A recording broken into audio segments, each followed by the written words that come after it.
Hello friends, మనం శివపురాణంలో భాగంగా సప్త మహర్షులు ఏ విధంగా పార్వతీదేవిని పరమశివునికిచ్చి వివాహం చేయడానికి మేనకా హిమవంతులు వారిని ఒప్పించారు అనే విషయం గురించి తెలుసుకుందాం. నందీశ్వరుడు శివుడు కోరిన ప్రకారం సప్త మహర్షులను వెంటబెట్టుకొని కైలాసానికి తిరిగి వచ్చారు. వాళ్ళు శివదర్శనం కలిగినందుకు సంతోషించి, మా వలన కావలసిన కార్యమేమిటో సెలవిస్తే చేయటానికి సిద్ధంగా ఉన్నాము అన్నారు. మహామునులారా, నేను పార్వతిని వివాహం చేసుకొని గృహస్థగా ఉండ నిశ్చయించాను. అందుచేత మీరు మేనకా హిమవంతుల వద్దకు వెళ్ళి వారి కుమార్తె అయిన పార్వతిని నాకిచ్చి పెళ్లి చేసేలాగా మంచి మాటలతో ఒప్పించి ముహూర్తం పెట్టి నా వివాహం జరిపించండి అన్నారు పరమశివుడు సప్తమహర్షులతో. సప్తమహర్షులు అందుకు సంతోషంగా ఒప్పుకొని హిమవంతుడు ఉండే చోటికి వచ్చారు. మేనకా హిమవంతులు వారికి ఆదరంతో అతిథి సత్కారాలు చేసి, ఏ పని మీద మీరు మా గృహం పావనం చేశారో సెలవిస్తే మీరు చెప్పినది చేస్తామన్నారు. దానికి సప్తమహర్షులు, మేనకా హిమవంతులారా, మీ అదృష్టం చాలా గొప్పది. సాక్షాత్తు పరమేశ్వరే మీ కడుపున పార్వతిగా పుట్టింది. ఆమెను శివుడు ఇప్పుడు వివాహమాడ కోరుతున్నారు. ఈ పెళ్లితో మీ కీర్తి ముల్లోకాలు వ్యాపిస్తుంది అన్నారు.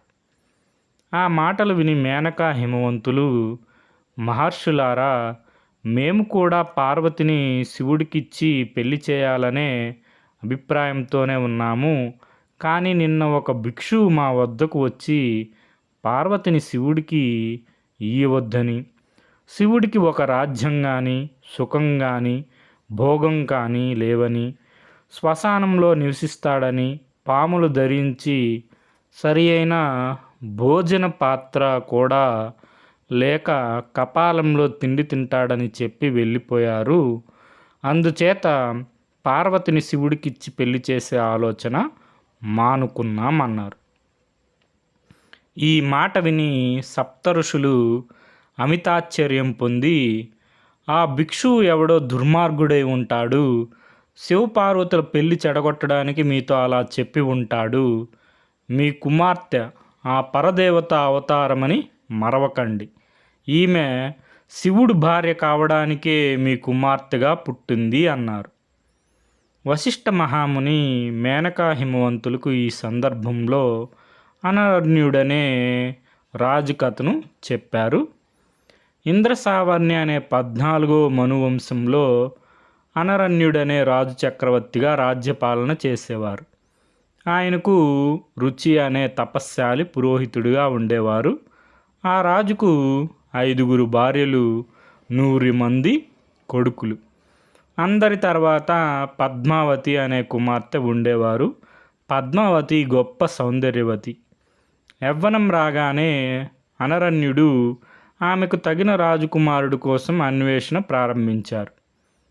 ఇలా ఉండగా ఒకనాడు పద్మావతి తన పరిచారికులతో సహా నదికి వెళ్ళి స్నానం చేస్తుండగా విప్పలాదుడనే మహాముని స్నానం కోసం అక్కడికే వచ్చారు.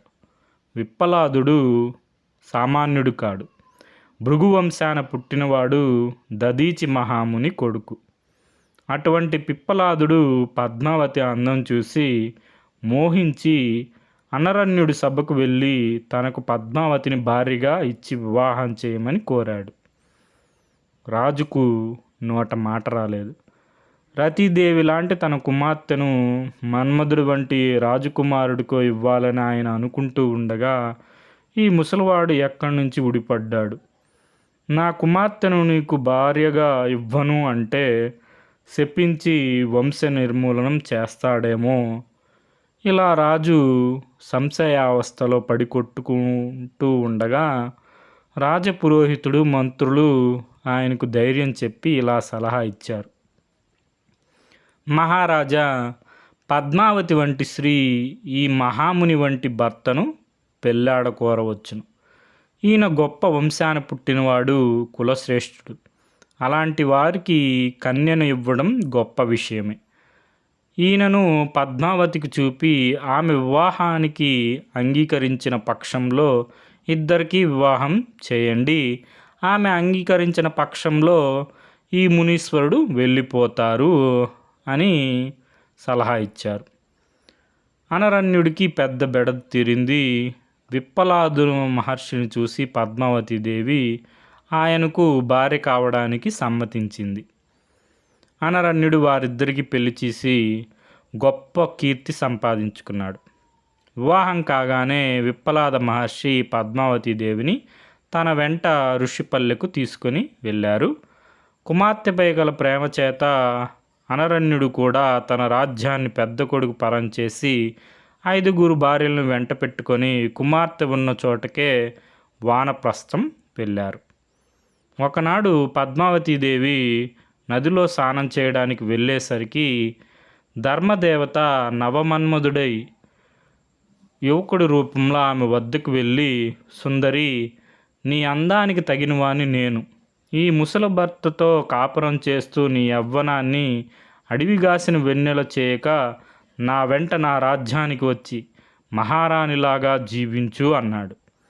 పద్మావతీదేవి ఆగ్రావేశంతో, నా భర్తను నిందించిన నువ్వు క్షయమైపోవుదుగాక అని శపించింది.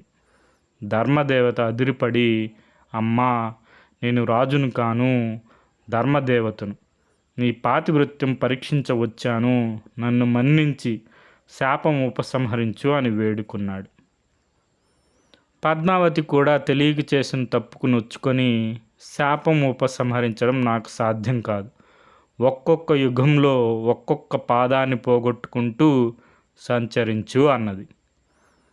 వశిష్ఠ మహర్షి పద్మావతీదేవి కథ చెప్పి, మేనకా హిమవంతులారా, మీరు కూడా అనర్యుడు చేసినట్టే మీ కుమార్తెను శివుడికిచ్చి పెళ్లి చేయండి అన్నారు.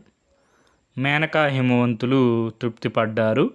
మైనాకుడు మొదలైన బంధువులు కూడా శివపార్వతుల వివాహానికి సుముఖులయ్యారు.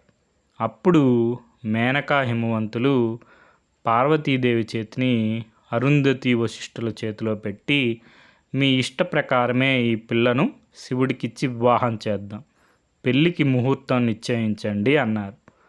అరుంధతి పార్వతిని లోకమాత కమ్మని ఆశీర్వదించింది. మాఘశుద్ధ ఏకాదశి నాడు ఆరుద్ర నక్షత్రమందు ఉచ్చికా లగ్నం ముహూర్తం పెట్టి ఆ రోజు తెల్లవారు జామున శివపార్వతుల పెళ్లి జరపడానికి నిర్ణయం జరిగింది.